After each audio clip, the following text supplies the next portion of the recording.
Viendo, hermanos, como lo estaba comentando, a los 12 apóstoles, hombres que fueron, por supuesto, discípulos del Señor Jesucristo, y después estos hombres fueron enviados como apóstoles. ¿Para qué? Para proclamar el evangelio de Jesucristo y que ese evangelio se extendiera por todo el mundo. Y ¿sabes?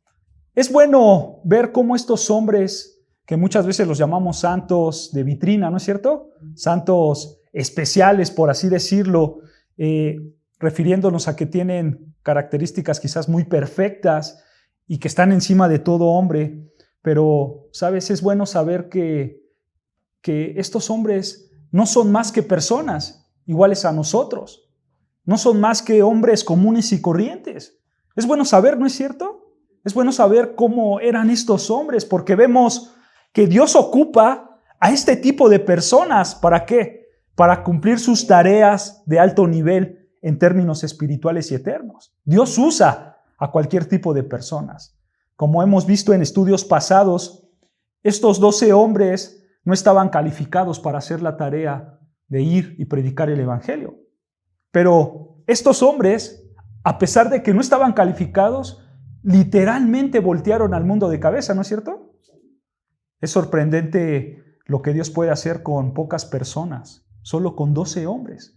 La historia bíblica nos enseña que estos 12 hombres voltearon el mundo al revés. Estos 12 hombres hicieron grandes cosas. Dios usa a pocas personas. ¿Recuerdan la historia de Sansón? Sansón, ¿qué hizo Sansón? Con una quijada mató a más de 600 hombres. Él solo, con una quijada, a más de 600 hombres. En una época donde los madianitas se levantaron, ¿no es cierto? En esa misma época, algunos años, los madianitas conquistaron y dominaron a los israelitas por 7 años. Y el Señor levantó a un hombre llamado Gedeón, ¿no es cierto? ¿Recuerdan la historia de Gedeón? Este hombre Gedeón tenía un ejército de 32,000 hombres e iban a ir a pelear contra los madianitas. Y el Señor, ¿qué le dijo? Gedeón, tienes muchos hombres para ir a pelear con el ejército más grande. Yo te voy a ayudar en esa batalla, pero es necesario que no lleves a los 32,000, sino que lleves ¿a cuántos? A 300. Solo con 300 hombres. Solo con 300 hombres vas a ganar la batalla. Y ganó la batalla con 300 hombres, ¿no? Dice la historia que Dios de manera sobrenatural confundió a los madianitas y se mataron entre ellos, ¿no? Y obviamente estos 300 hombres estaban al frente de la batalla, pero el que hizo la obra al final fue Dios. Pero volvemos a lo mismo. Dios usó a pocos hombres. Y vean un ejemplo de lo sobrenatural que Dios hace y cómo es que Dios da la victoria con pocos. Acompáñame a 1 Samuel 13, por favor. 1 Samuel capítulo 13, versículo 5. Vamos a ver una historia para que vean cómo Dios usa a pocos. Capítulo 13, versículo 5.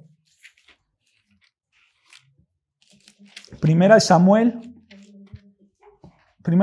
13, versículo 5, ¿ya lo tienen? 13:5.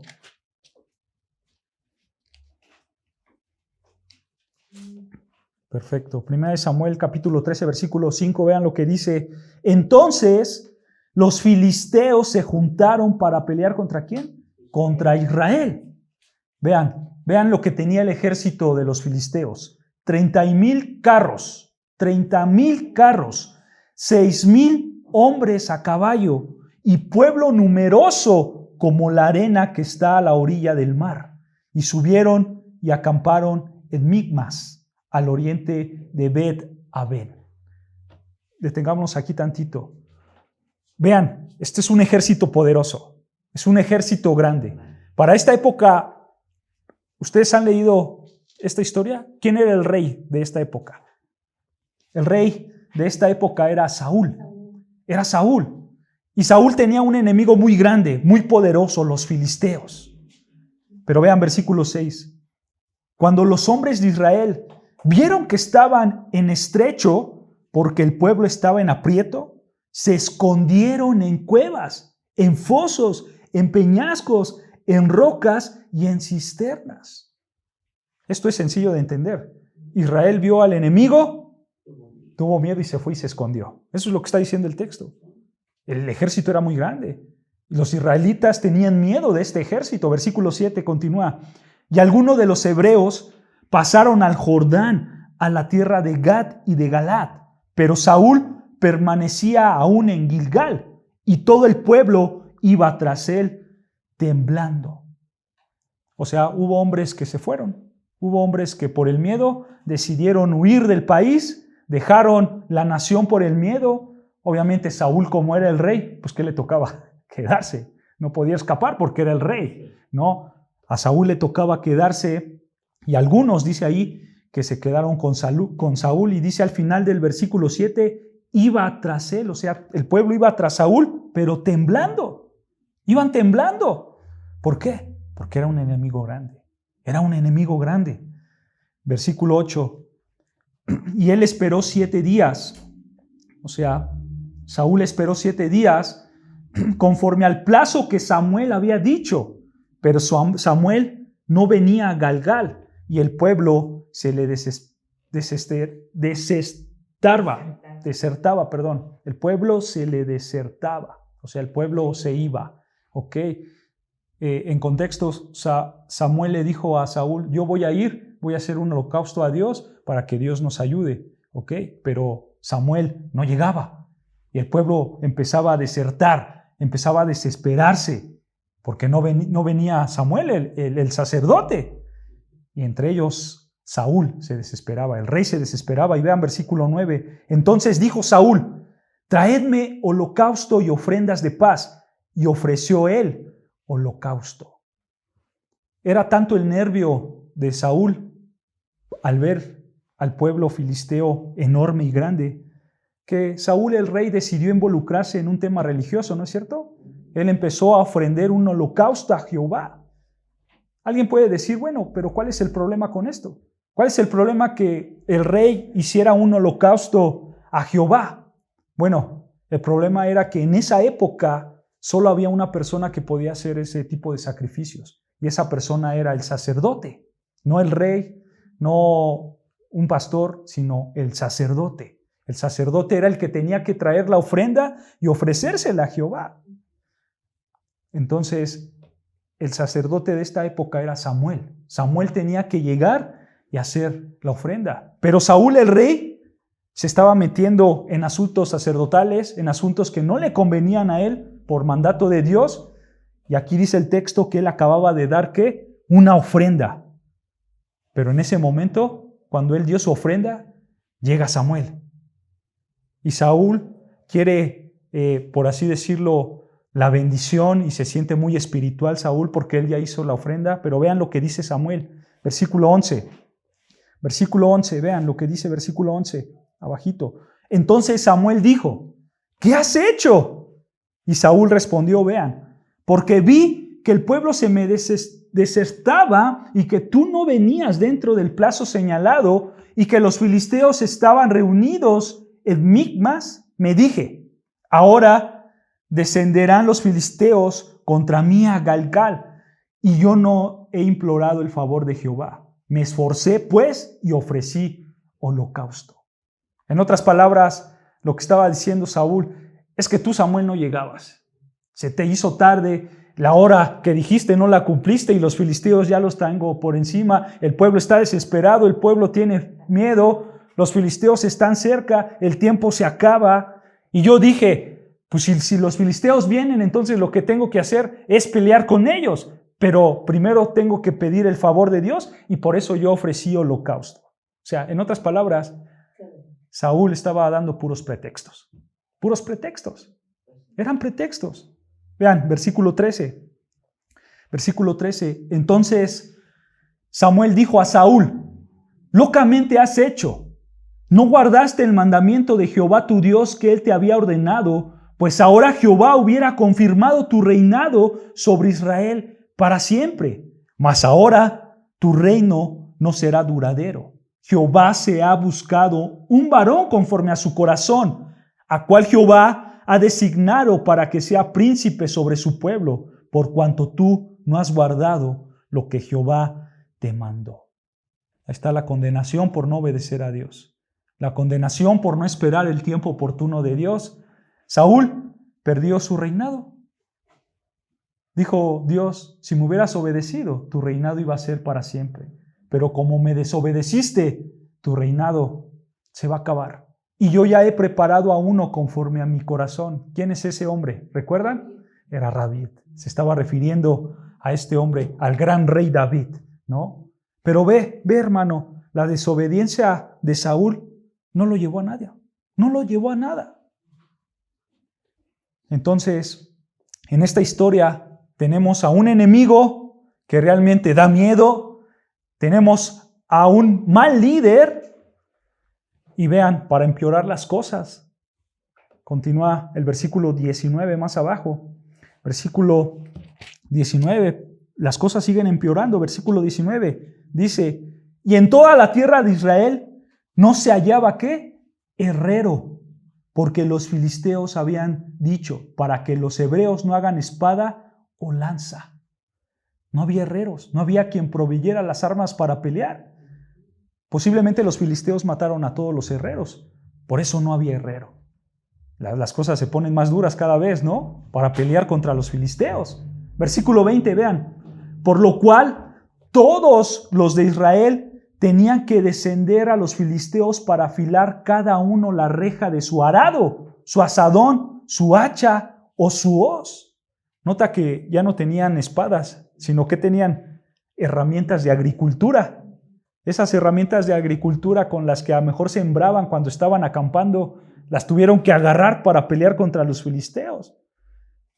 Israel no tenía nada para pelear, solo herramientas de agricultura. Versículo 22, vean, abajo versículo 22. Así aconteció que en el día de la batalla no se halló espada ni lanza en mano de ninguno del pueblo que estaba con Saúl y con Jonatán, excepto Saúl y Jonatán, su hijo, que las tenían.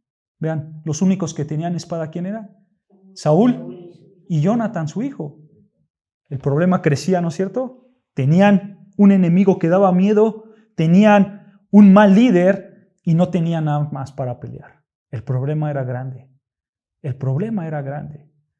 Pero vean lo que dice 1 Samuel 14:1. 1 Samuel 14, un capítulo después. 1 Samuel 14, versículo 1 dice, aconteció un día que Jonatán, hijo de Saúl, dijo a su criado que le traía las armas, ven y pasemos a la guarnición de los filisteos que está de aquel lado, y no lo hizo saber a su padre. Detengámonos ahí. Quizás esta acción de Jonatán es una locura, ¿no es cierto? Porque dice Jonatán que él agarró a su criado de armas. Él llevó a un hombre que le cargaba las armas, pero cuenta la historia que estos hombres no eran hombres literales, sino eran niños.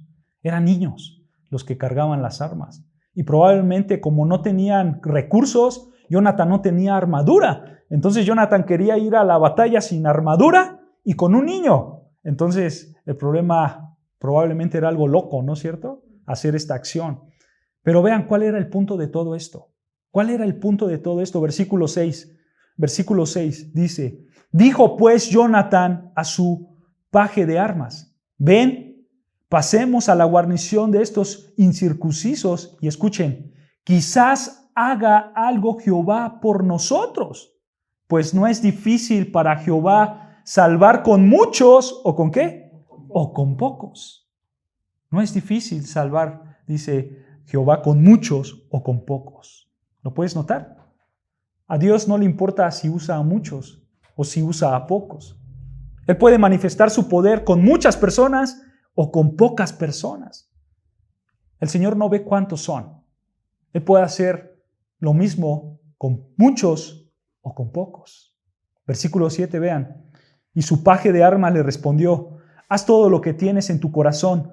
Ve, pues aquí estoy contigo a tu voluntad. Este niño que cargaba las armas, por supuesto que confiaba mucho en Jonathan, ¿no es cierto? Versículo 10 más abajo, versículo 10. Mas si no nos dijeren así, subid a nosotros, entonces subiremos, porque Jehová los ha entregado en nuestras manos. Y esto nos será por señal. Vean, lo que está diciendo Jonathan es que si los filisteos nos dicen, subamos, nosotros vamos a subir, porque eso quiere decir que Jehová nos los ha entregado. Esto nos hace ver que los filisteos estaban como en una colina arriba y los israelitas estaban abajo. Entonces ellos tenían que subir para poder pelear con los filisteos, o los filisteos tenían que bajar para pelear con los israelitas. Pero vean, ellos dicen, si Dios nos da una señal, nosotros iremos. ¿Cuál era la señal? Que los filisteos le dijeran, suban a pelear contra nosotros, ¿no? Versículo 11, dice versículo 11, se mostraron pues ambos, o sea, Jonathan y este niño que cargaba las armas, se mostraron a la guarnición de los filisteos, y los filisteos dijeron, he aquí los hebreos que salen de las cavernas donde se habían escondido. Versículo 12. Y los hombres de la guarnición respondieron a Jonathan y a su paje de armas y dijeron, subid a nosotros y os haremos saber una cosa. Otras versiones dice, subir a nosotros y les mostraremos algo. ¿Qué les iban a mostrar? Se suele pensar que les iban a mostrar las cabezas de los hombres que habían matado, de su propio pueblo. Pero vean, aquí estaba la señal, ¿no? Que ellos esperaban. Ellos esperaban una señal. Cuando los filisteos dijeran, suban, esa era la señal que Jonathan iba a esperar, ¿no es cierto? Vean, continúa diciendo el versículo 12. Entonces Jonathan dijo a su paje de armas, sube tras mí, porque Jehová los ha entregado en manos de Israel. Hermanos, esto es fe. Esto es fe en Dios. La victoria es nuestra, dice Jonathan. Vayamos, porque Dios nos las ha entregado. Eso es fe. Versículo 13.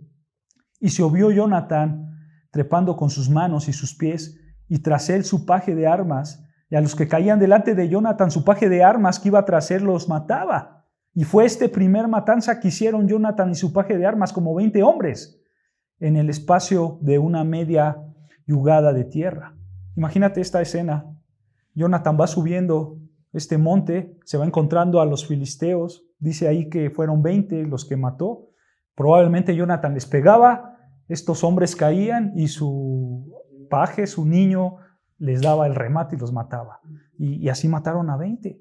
Pero vean lo que pasó gracias a esta acción. Versículo 22, más abajo. Versículo 22 dice, asimismo, todos los israelitas que se habían escondido en el monte de Efraín, oyendo que los filisteos, ¿qué? Huían. También ellos los persiguieron en aquella batalla.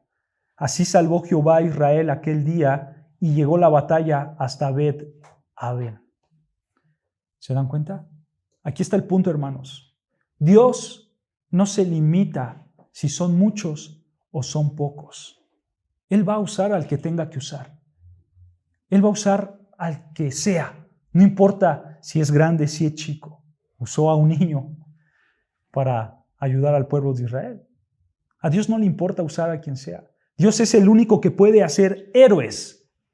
Gracias a su valentía, gracias a su devoción y gracias a su victoria.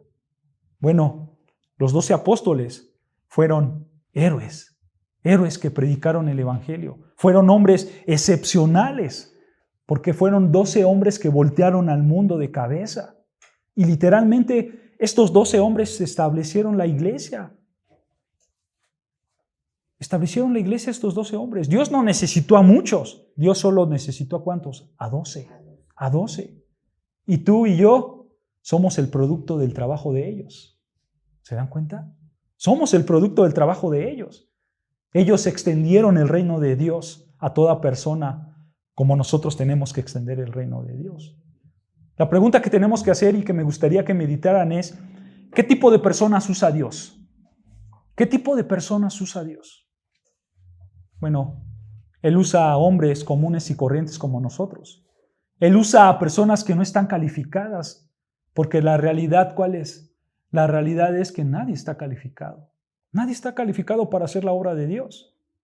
Dios usa a líderes fuertes como Pedro, ¿no es cierto? Pedro era un hombre que tenía planes y que los iniciaba. Pedro formulaba estrategias. Pedro mandaba gentes. Pedro era el líder de los 12. Pedro, sin duda alguna, también cometió grandes errores. Dios usa ese tipo de personas. Dios también usa el tipo de personas que tienen una alma humilde como Andrés.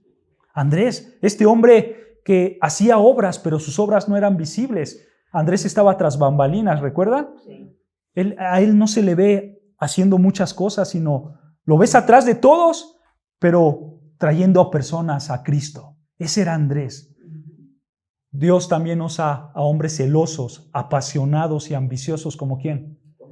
Como Jacobo, ¿recuerdan? Jacobo, el hijo del trueno, un hombre celoso, un hombre apasionado por las cosas, un hombre que era ambicioso. Dios usa ese tipo de personas. Dios también usa a gente amorosa, a gente sensible, a gente tierna, ¿como quién? Como Juan, ¿no es cierto? Así era Juan, un hombre sensible, un hombre amoroso. Dios también usa el tipo de personas analíticas, estas personas que todo quieren hacerlo pensando, estas personas que son escépticas, mecánicas, que son lentas en el proceso, que son hombres que tienen poca fe, que son débiles en su fe. ¿Como quién? Como Felipe. Felipe así era. Felipe era analítico. Y también Dios usa hombres que buscan la verdad, ¿no es cierto? Hombres que son honestos, hombres que son abiertos de mente, hombres que meditan y que están, por supuesto, llenos de fe. ¿Como quién? Como Bartolomé, o también llamado Natanael, ¿no? Todos estos hombres tenían cualidades, pero también tenían fallas. Tenían pecados muy serios. Pero Dios usa este tipo de hombres. Y ahora vamos a ver otro tipo de hombre, el cual Dios usa. Y este es el apóstol Mateo. Vamos a ver a Mateo. Vamos al libro de Mateo, en Mateo capítulo 10, versículo 3, vean lo que dice.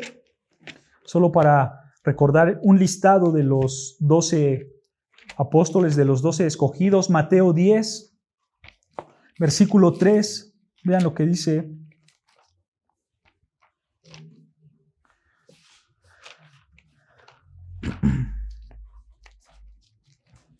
Mateo capítulo 10, versículo 3,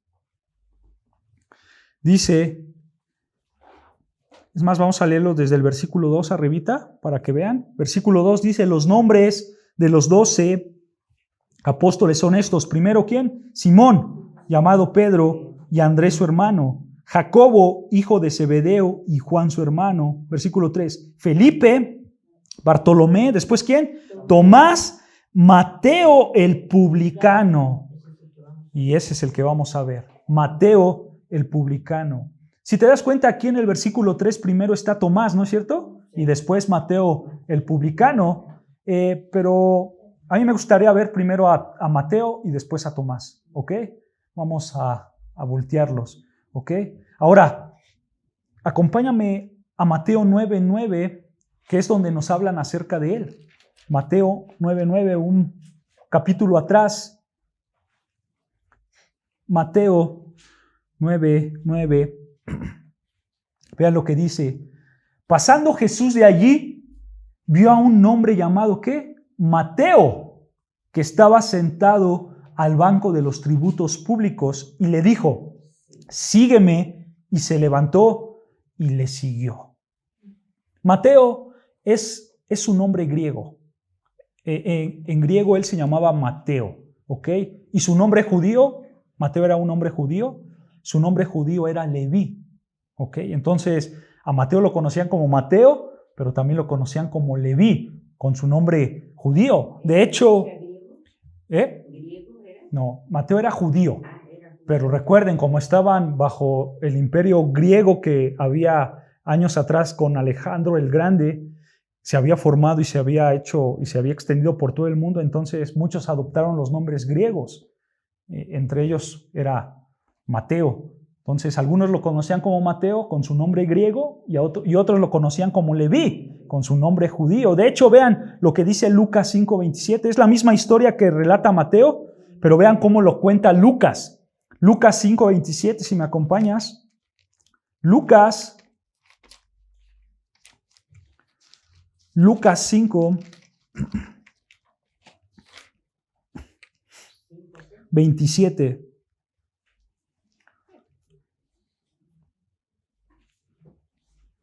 Lucas 5:27 dice, vean, ¿ya lo tienen?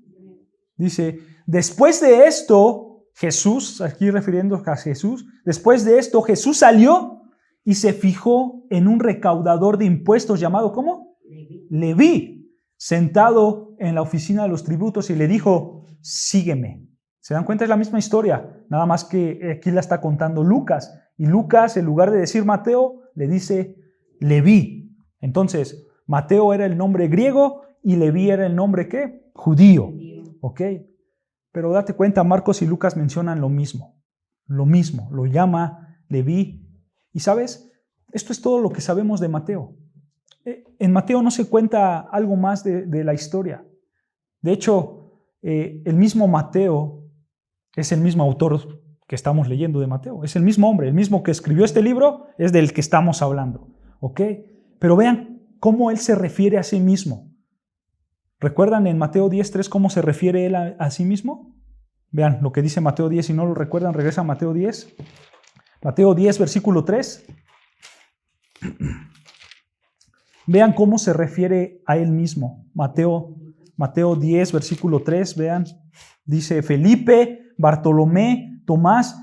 ¿Y qué dice? Mateo, el publicano. El publicano. Si tú lees las demás listas, hay 4 listas donde se mencionan a los 12 apóstoles. Una de ellas es Mateo 10, ¿no? Si tú lees las demás listas, en ninguno de ellos se menciona su trabajo. Siempre está Felipe, Bartolomé, Tomás, Pedro, etc. En ninguna de ellas se menciona su trabajo, solamente en esta. Solamente en esta, y al único hombre que se le menciona su trabajo es Mateo, el mismo autor. Él dice Mateo el publicano. ¿Pero por qué se dice él el publicano? Digo, el publicano no es nada orgulloso, no es un título orgulloso. Un publicano era una persona que era odiada. Era muy odiada el publicano. El publicano era muy menospreciado en la sociedad de Israel. Aquí Mateo nos está mostrando que él era un hombre que lo odiaban, un hombre que lo menospreciaban. Y por supuesto, con estas palabras, cuando dice que él era un publicano, con estas palabras podemos ver un sentido de humildad, ¿no es cierto?, de modestia, porque él se está refiriendo, yo era un publicano, un hombre que odiaban, y que, por supuesto, aquí se ve que tiene un sentido de indignidad por su pecado. A él no le gustaba su pecado. Pero la pregunta que tenemos que hacer, ¿por qué Mateo hace un comentario de sí mismo aquí, en el versículo 9? ¿Por qué Mateo hace eso? Bueno, porque Mateo está explicando desde el versículo 1 de Mateo 10 hasta el versículo 8 que Jesús vino a perdonar pecadores. Eso es lo que está explicando Mateo en su carta. Jesús vino a perdonar pecadores y dice Mateo, incluso a pecadores como yo, como un publicano. Yo que soy el más vil, el más menospreciado, el que todos odian, aún así Dios me ha perdonado. Me ha perdonado a mí. Cuando vemos nosotros los evangelios, Mateo nunca aparece hablando, Lee los evangelios y te vas a dar cuenta que Mateo nunca hace una pregunta, Mateo nunca hace un comentario. ¿Por qué? Porque probablemente a Mateo le dolía su pecado. Probablemente a Mateo le dolía lo que había hecho como publicano. Y sin duda Mateo vio la gracia de Dios abundante en su vida y él se sintió indigno de dar una palabra. Porque tú ves las Escrituras y nunca vemos a Mateo quizás teniendo una charla. Mateo estaba callado siempre. Mateo estaba ahí atrás. Hasta que llegó el día que el Espíritu Santo lo tocó y le dijo, toma una pluma y escribe. ¿Y escribió qué? Es el Evangelio de Mateo, ¿no? Mateo tuvo el privilegio de escribir el primer libro del Nuevo Testamento, con 28 capítulos, dando el mensaje principal como el Rey de Reyes y Señor de Señores. Él tuvo el privilegio de ser ese hombre que escribió primero en el Nuevo Testamento, ¿no? Pero cuando vemos la vida de Mateo, Mateo era un traidor. Mateo era un extorsionador. Mateo era un ladrón. Mateo fue avaro. Mateo fue rechazado por el pueblo de Israel. Y él sabía todo esto. Él sabía que él era un extorsionador, un ladrón, un traidor, un mentiroso. Él lo sabía. ¿Tú sabes qué hace un publicano? ¿Tú sabes qué es un publicano? ¿Cuál era el trabajo de un publicano? No. El publicano, su trabajo era recaudar impuestos. Ese era el trabajo del publicano, era un recaudador de impuestos. El gobierno romano de esa época tomaba a un hombre judío para que él cobrara los impuestos a los judíos. Y de cierta manera, tú como judío te volvías opresor por cobrar los impuestos a tu pueblo. Pero ¿sabes? La mayoría de los publicanos pedían impuestos de Roma excesivamente y exageradamente. Y además Roma les daba permiso. Roma lo que hacía es, a ver, tú judío, ¿quieres trabajar conmigo? Vas a cobrar los impuestos a tu pueblo. Yo necesito, por dar un ejemplo, yo necesito que cobres el 10%, ¿ok? Tú me tienes que entregar a mí el 10%. Si tú cobras más, te lo quedas y no hay problema. Pero tú a mí me tienes que entregar el 10%. Entonces, eso se prestaba ¿para qué? Para extorsiones, ¿no? Para abusos, para cosas excesivas. Por eso odiaban a los publicanos. Porque los publicanos pedían más, extorsionaban más. Hay un libro que se llama el Talmud. Es un libro de los judíos. El Talmud, este libro de los judíos decía, es justo mentir y engañar a un publicano. Imagínate en qué estima tenían al publicano, que ese libro decía eso. Es justo mentir y engañar a un publicano. Eso lo dice el Talmud, no la Biblia, lo dice el Talmud, un libro judío.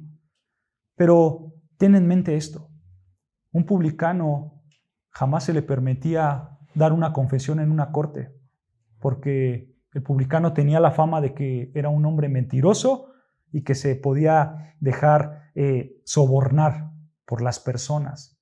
A un publicano tampoco lo dejaban entrar en las sinagogas a adorar a Dios, porque de la misma manera pensaban que un publicano era una persona que estaba alejada totalmente de Dios. Ese era el publicano. Bueno, esto era Mateo. Esto era Mateo.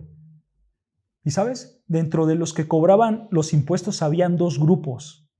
Un grupo se llamaba los Gabai.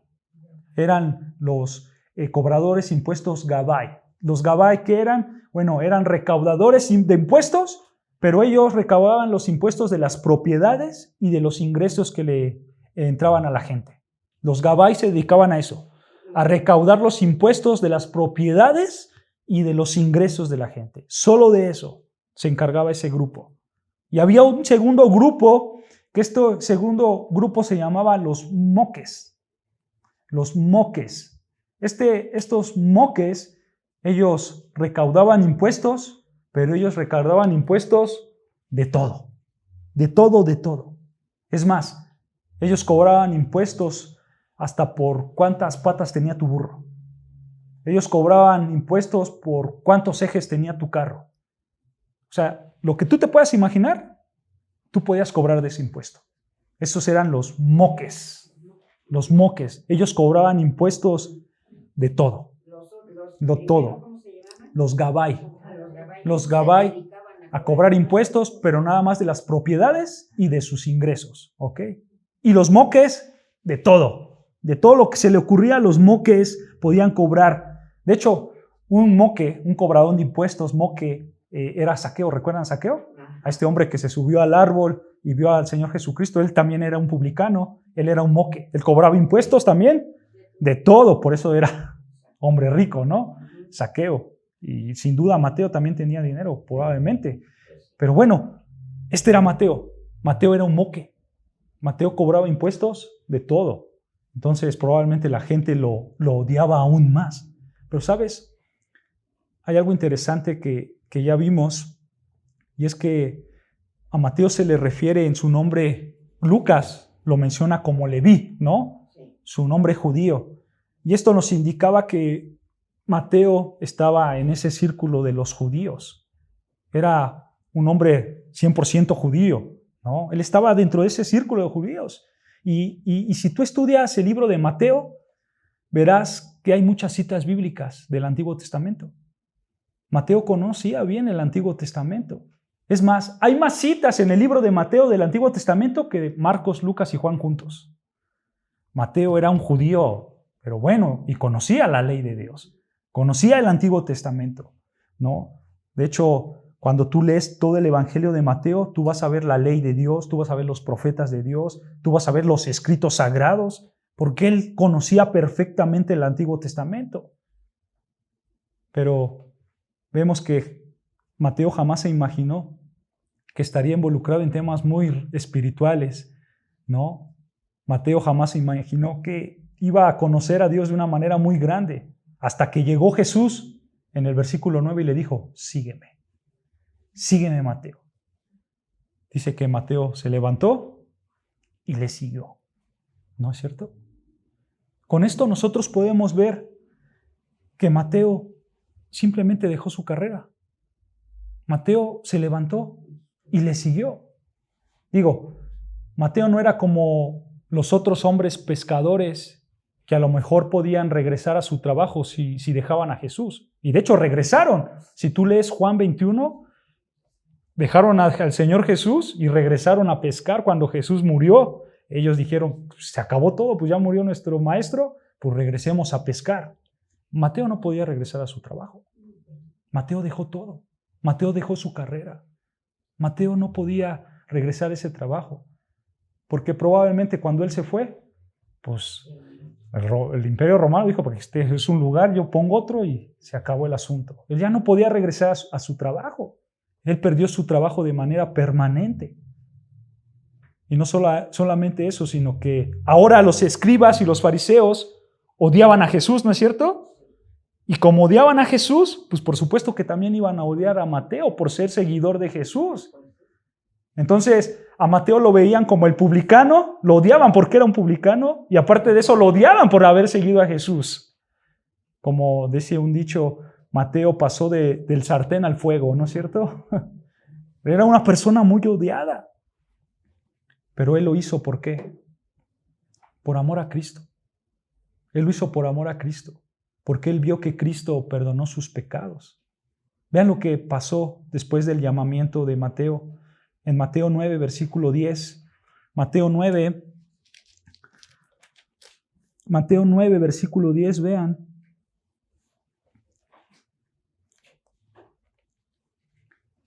Dice, y aconteció que estando él sentado a la mesa en la casa, he aquí que muchos, ¿qué? Publicanos y pecadores que habían venido se sentaron juntamente a la mesa con Jesús y sus discípulos. Detengámonos ahí tantito.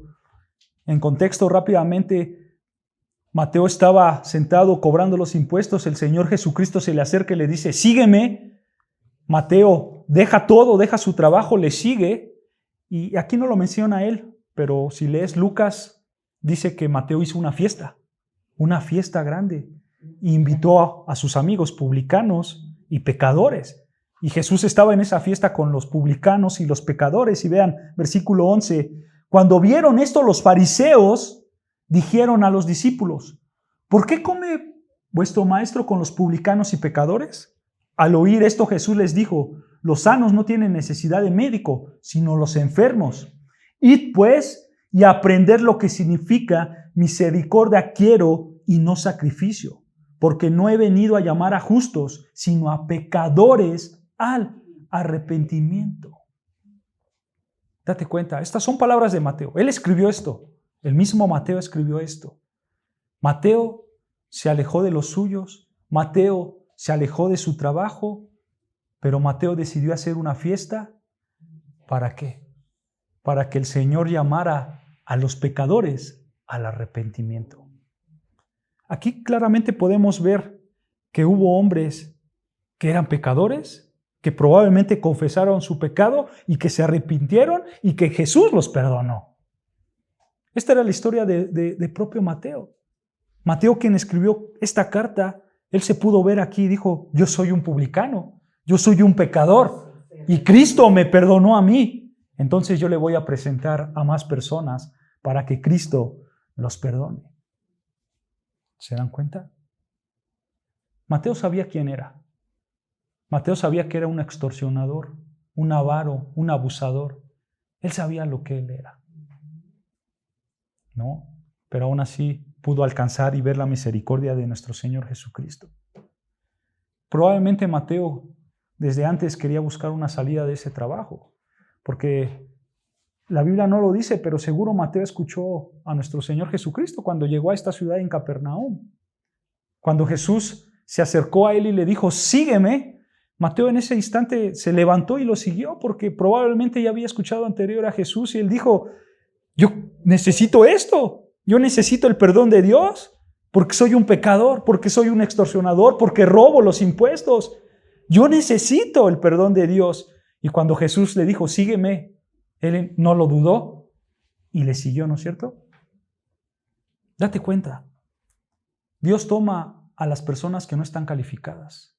Dios toma a las personas que no valen nada, las agarra y las transforma. Sin duda, creo que Mateo arriesgó más que los pescadores, ¿no es cierto?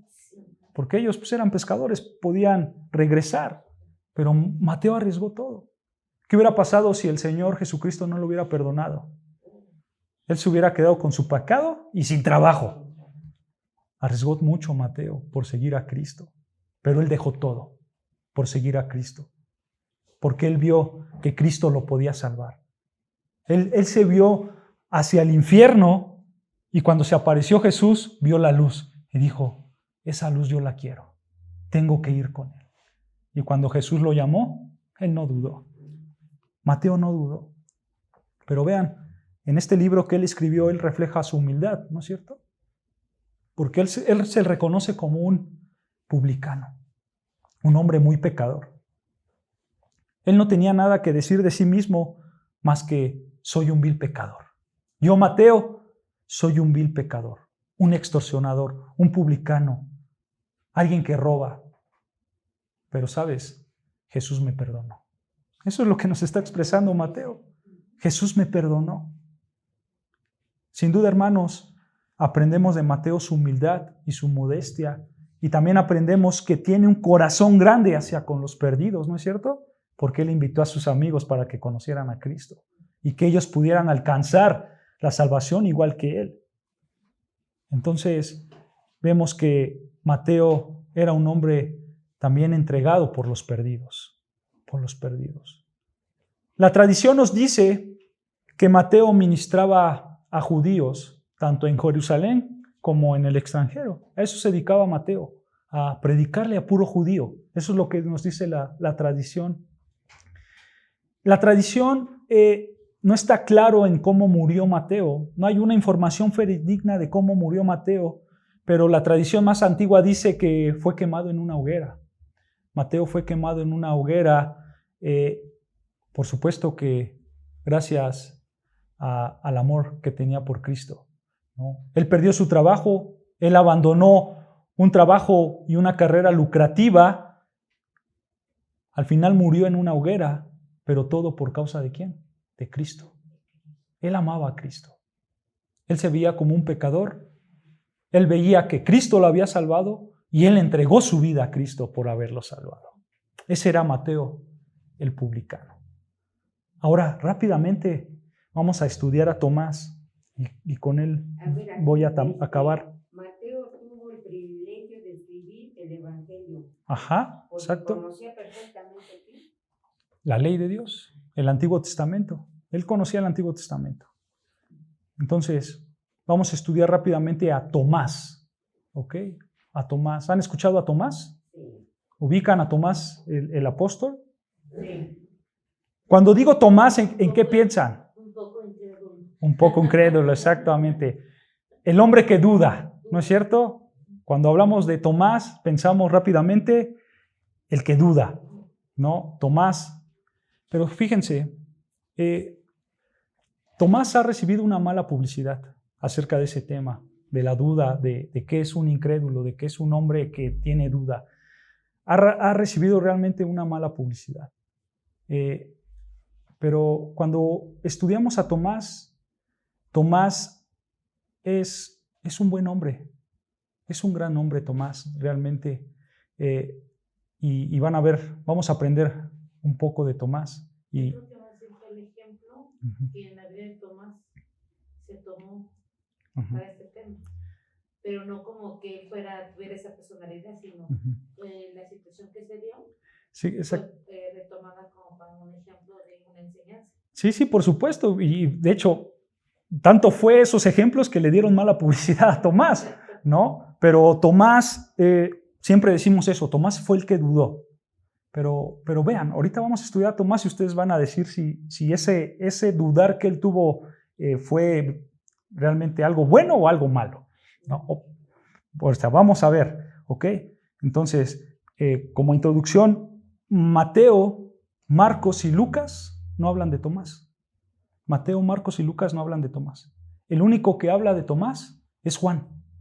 Solo en el Evangelio de Juan encontramos a Tomás. Y bueno, Juan era así, ¿no? Juan siempre se metía a los corazones de los hombres y nos mostraba cómo eran las personas. Y bueno, Juan nos muestra cómo era Tomás. Así que acompáñame a Juan, al Evangelio de Juan, capítulo 11, versículo 14. Juan 11, 14. El Evangelio de Juan, capítulo 11, versículo 14. Juan 11, 14, ¿ya lo tenemos?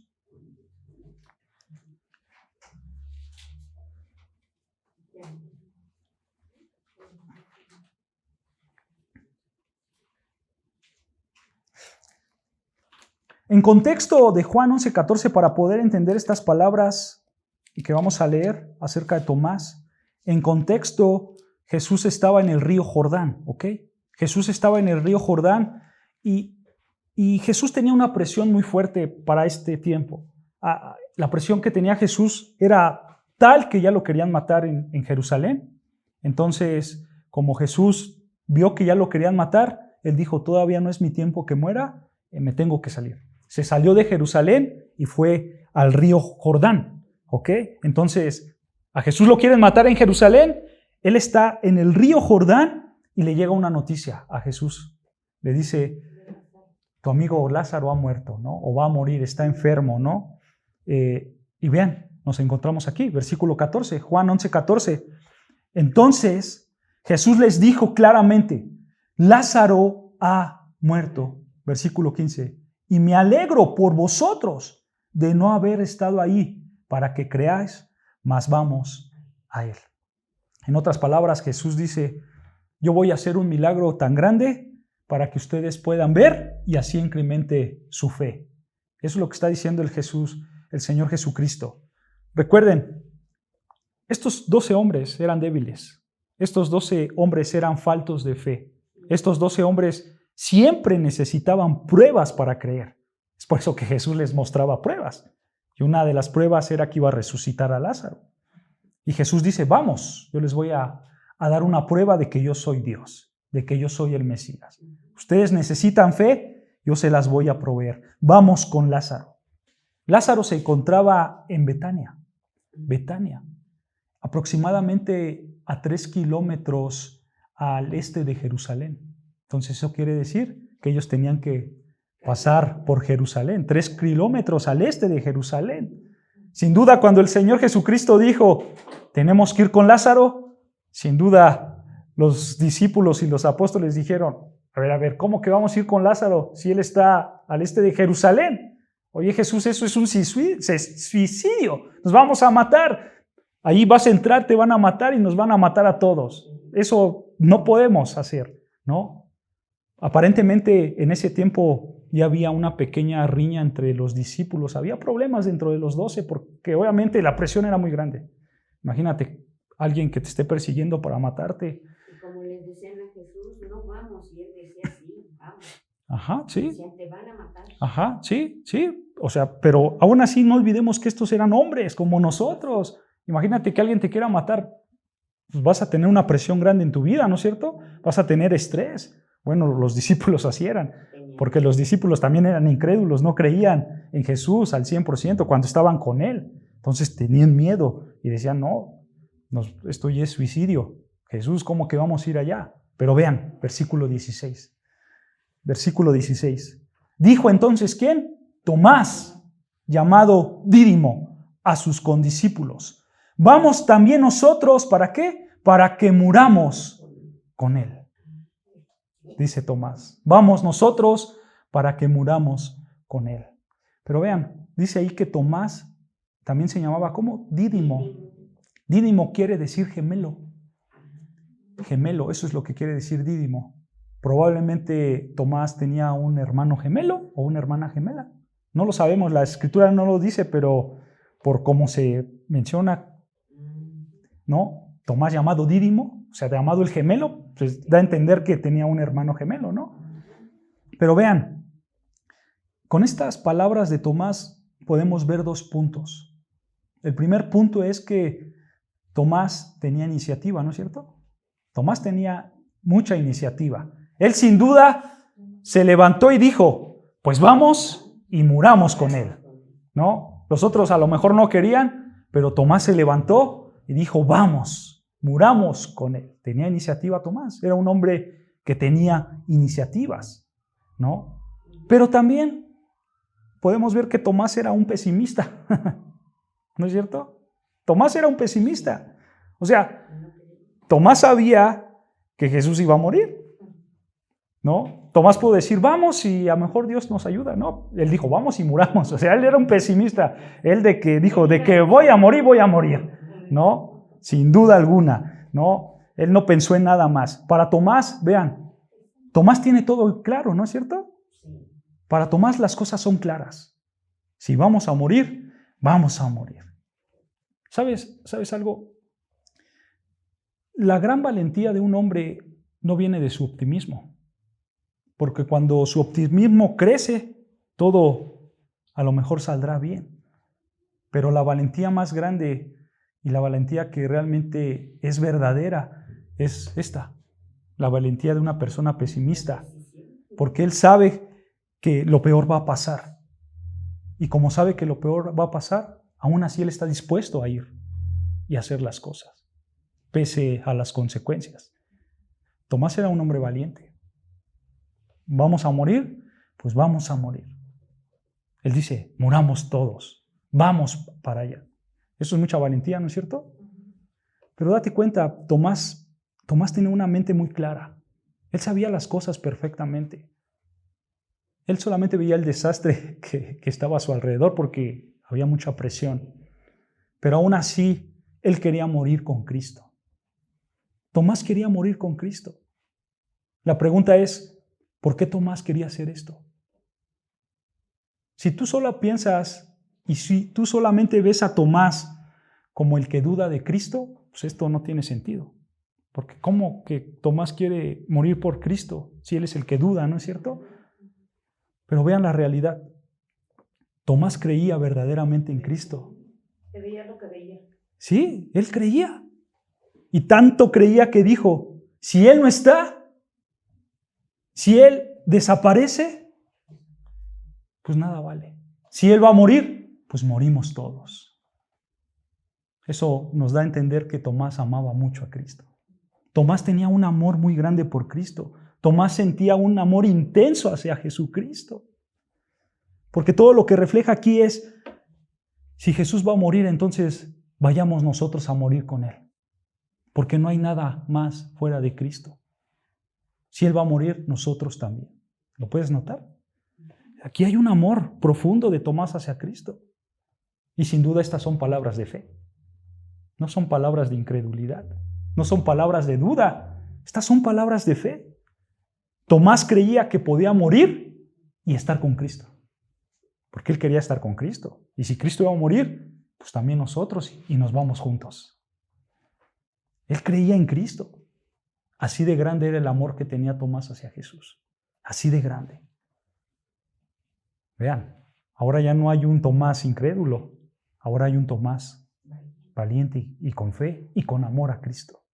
Vean, Juan 14, 1. Más adelante, Juan 14, 1.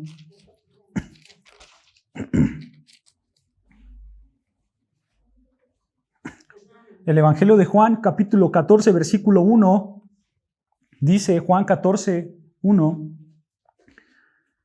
no se turbe vuestro corazón. ¿Creéis en Dios? Dice Jesucristo, creed también en mí. En la casa de mi Padre muchas moradas hay. Si así no fuera, yo los hubiera dicho. Voy pues a preparar lugar para vosotros. Y si me fuere y os prepararé el lugar, vendré otra vez y os tomaré a mí mismo para que donde yo estoy, vosotros también estéis. Y sabéis a dónde voy y sabéis cuál es el camino. Pero vean, versículo 5. Le dijo Tomás, Señor, no sabemos a dónde vas. ¿Cómo pues podemos saber el camino? Vean, detengámonos aquí tantito. Aquí otra vez está el pensamiento de Tomás de una separación, ¿no? Señor, ¿cómo que tú te vas? No puedo estar lejos de ti porque no sé el camino. Esto es lo que a Tomás le importaba. A ver, Jesús, tú te vas, pero ¿cómo vamos a llegar a ti? Yo no sé cómo vamos a llegar a ti. Imagínate a Tomás hablando estas palabras con un corazón quebrantado. Y por supuesto, muy, muy pesimista también, ¿no? Señor, nunca vamos a encontrarte. Es lo que está diciendo Tomás. Tomás era pesimista también, ¿no? Pero este era Tomás. Sin duda aquí Tomás tiene un corazón negativo, pero vemos que en ese corazón negativo estaba el anhelo de siempre estar con Jesús, de siempre estar con Él. Y Jesús le dice, vean, versículo 6, Jesús le dijo, yo soy el camino y la verdad y la vida. Nadie viene al Padre sino por mí. El Señor le dice a Tomás, Tomás, no te preocupes, yo soy el camino, yo te voy a llevar. No temas, Tomás, yo te voy a llevar conmigo. Nota, aquí hay un gran amor, ¿no es cierto? Aquí hay un amor grande entre Jesús y Tomás. Tomás amaba a Jesús y Jesús amaba a Tomás. Aquí hay un amor grande. Pero vean lo que dice ahora capítulo 20 de Juan. Juan 20. Y esto es lo que todos enseñan acerca de Juan. Juan 20. En lo que buscan Juan 20. Para este punto, en contexto de lo que vamos a leer, Jesús ya murió, ¿ok? Jesús ya murió y quizás Tomás para este punto dijo, lo sabía. Sí. Tomás dijo, él iba a morir y yo no. Ya se fue a ese lugar y no sé dónde está. Para este punto Jesús ya había muerto y todos sus temores de Tomás se habían hecho una realidad. Jesús murió, Jesús se fue y Tomás no sabía qué hacer. Y vean, probablemente Tomás, como todo hombre natural, se sintió traicionado, ¿no es cierto? Se sintió rechazado, se sintió desamparado. Tomás estaba destrozado para este punto de lo que vamos a leer. Y Tomás se fue solo. Tomás se apartó de los 12. Tomás no quería estar con nadie. Tomás estaba triste. Y cuando los discípulos se reunieron, él no estaba ahí. Tomás no estaba ahí. Tomás estaba deprimido porque amaba demasiado a Jesús, pero él ya había muerto. Jesús había muerto sin él y él no sabía cómo encontrarlo. En otras palabras, Tomás estaba en el hoyo. Tomás estaba triste. No, ese era el sentimiento de Tomás. Y entramos, vean, al versículo 24. ¿Qué dice el versículo 24? Ahí en Juan 20, versículo 24. Pero Tomás, uno de los 12, llamado Dídimo, no estaba con ellos cuando Jesús vino. ¿Te das cuenta? Él estaba solo, él estaba triste, él no estaba Cuando Jesús se le apareció a los discípulos, Tomás no estaba, versículo 25. Le dijeron pues los otros discípulos, al Señor hemos, ¿qué? Visto. Le dijeron eso a Tomás, pero recuerda esto, probablemente Tomás estaba deprimido. Es difícil hablar con una persona deprimida, ¿no es cierto? Si han hablado con alguien, realmente es difícil, porque las personas deprimidas se cierran mucho, ¿no? Se cierran mucho de sus ideas, y bueno, esto le pasó a Tomás. Era tanta la depresión de Tomás, que vean lo que les dijo, continúa diciendo el versículo. Él les dijo, si no viere en sus manos la señal de los clavos, y metiere mi dedo en lugar de los clavos, y metiere mi mano en su costado, no creeré. Esto es cierto, hermanos. Tomás otra vez era un pesimista, eso sin duda. Pero ¿sabes? La realidad fue que ninguno de los discípulos creyó. O sea, no solamente Tomás, los demás discípulos no creyeron.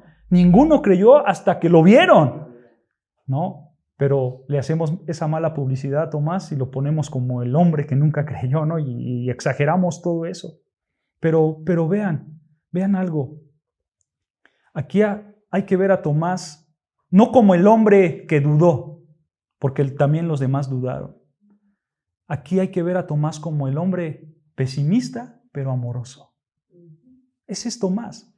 No era el dudoso, porque él era un pesimista que amaba a Jesús. Él dijo estas palabras porque estaba dolido, porque realmente amaba a Cristo y él quería estar con Cristo.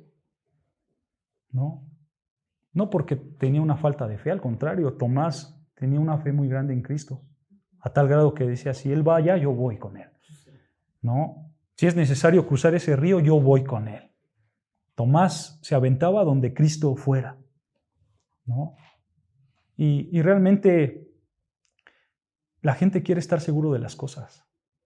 Tomás quería estar seguro de que realmente era Jesús, ¿no? Si es él, pues bueno, ha de tener los hoyos en sus manos, yo las voy a tocar. ¿Y sabes algo? Dios no se enoja por eso, ¿eh? Dios no se enoja porque alguien quiere estar seguro de las cosas, ¿no? Al final Dios pone los medios para acomodar ese deseo que tú tienes y que te des cuenta de la verdad. Y eso le pasó a Tomás. Vean versículo 26 que dice, Dios acomodó todas las cosas y 8 días después estaban otra vez los discípulos dentro y con ellos ¿quién? Tomás. Llegó Jesús estando las puertas cerradas y se puso en medio y les dijo, paz a vosotros. Esto es un acto sobrenatural. No sé cómo pasó, pero imagínate esto, Jesús moviendo todas sus moléculas para traspasar los muros que estaban cerrados, las puertas que estaban cerradas, y de repente apareció en medio y Jesús les dice, paz a vosotros. Ese es un saludo apropiado, por supuesto, porque aquí había mucho caos entre ellos, había un relajo en ellos. Y Jesús enseguida, después de decirle paz a vosotros, enseguida se acerca a esta alma querida, a esta alma que lo amaba suficiente como para morir por él, y le dice, vean versículo 27, luego dijo a Tomás, pon aquí tu dedo, y mira mis manos, y acerca tu mano, y métela en mi costado, y no seas incrédulo, sino creyente. Si seguimos leyendo, Tomás no hizo nada de esto. Él no metió su dedo a sus manos, él no hizo nada de esto. No. ¿Qué es lo que hizo Tomás? Versículo 28. Versículo 28. Entonces Tomás respondió y le dijo, Señor mío y Dios mío. ¿Se dan cuenta? Tomás enseguida lo reconoció. Tomás no era el hombre que tenía una falta de fe y por esa falta de fe, entonces, a ver, voy a meter mi dedo aquí a ver si es él. No. Tomás amaba a ese ser que cuando lo vio lo reconoció y dijo, Señor mío y Dios mío. Tomás declaró la confesión más grande que un hombre puede declarar. Tomás declaró la deidad de Jesucristo. Tomás afirmó el señorío de Jesús como el Dios único. Señor mío y Dios mío. Eso fue lo que hizo Tomás. Dar la declaración más grande que el ser humano pudo haber dado. Jesús es Dios. Jesús es Dios. ¿Sí? ¿Sabes algo? Tomás anhelaba esto en su corazón. Tomás anhelaba esto. Jesús estaba de regreso. Versículo 29, vean más abajo. Versículo 29, Jesús le dijo, porque me has visto, Tomás, ¿creíste? Bueno, no solamente Tomás, a la luz de la Escritura, todos los discípulos lo vieron y creyeron, no solo Tomás. Pero bueno, en ese momento Jesús estaba dirigiendo a Tomás y le dice, porque me has visto, Tomás, ¿creíste? Y vean estas palabras asombrosas. Bienaventurados los que no vieron y creyeron. Bienaventurados, gozosos de gran manera. Gózate de gran manera los que no han visto, pero han creído. Todos los hombres, después de la muerte de Cristo, son bienaventurados. O sea, tú y yo somos bienaventurados, porque nunca hemos visto, pero hemos creído en Cristo Jesús. Y es cierto, Tomás fue un hombre melancólico. Tomás era un hombre dudoso que cambiaba de ánimos constantemente. Tomás era pesimista, Tomás era desesperado, pero cuando vio a Jesús le dijo las palabras más grandes: tú eres Jesús, el Dios verdadero. Tú eres Jesús, el Dios verdadero. Hermanos, realmente Jesús quiere que nosotros estemos seguros de las cosas. Jesús quiere que nosotros tengamos certezas verdaderas, como todos los creyentes. Jesús quiere que cada que vayamos a buscarlo tengamos la certeza de que Él es Dios. Pero si te das cuenta, esa verdad Tomás la aprendió estando solo. No, Tomás ya estaba con los discípulos. Entonces, esto es una gran enseñanza que nos muestra que debemos de congregarnos. Por supuesto, Dios usa, y por supuesto Él se le puede manifestar a una persona sola sin ningún problema, pero no es la norma. Dios se manifiesta al grupo de personas que le adoran, a los suyos, a sus creyentes. Por eso es necesario congregarnos. Por eso es necesario ir y congregar, como dice, y así adorar a Jesús, el único Dios verdadero. Porque Él se manifiesta en medio de los que son de Él. Y esa es la gran enseñanza que podemos ver aquí. Y eso fue lo que aprendió Tomás. Entonces, ¿se dan cuenta? Ahora cambia nuestra perspectiva de quién es Tomás, ¿no? Tomás no es el que duda. Hubo un porqué. Tomás se sentía triste, traicionado, desesperado, porque la persona que más amaba se había ido, ¿no? Pero bueno, la tradición nos dice que Tomás predicó en muchos lugares y que llegó tan lejos como la India. Hasta esos lugares estaba Tomás predicando el Evangelio. Y también nos dice la tradición que Tomás murió de una manera muy particular. Dice la tradición que tomaron una lanza y se la enterraron a Tomás por causa de su fe en Cristo. Así es como murió Tomás, ¿no? Y quiero acabar con esta pregunta. ¿Qué tipos de hombres usa Dios? Dios usa los hombres viles, extorsionadores, rateros, como Mateo. Pero también usa a hombres pesimistas, de corazón tierno, melancólicos, con cambios de ánimo, como Tomás. Dios puede usar a cualquier tipo de personas para su gloria. Incluso Dios puede usarte a ti para gloria de Cristo. ¿Ok? Pues hasta aquí acabamos este estudio.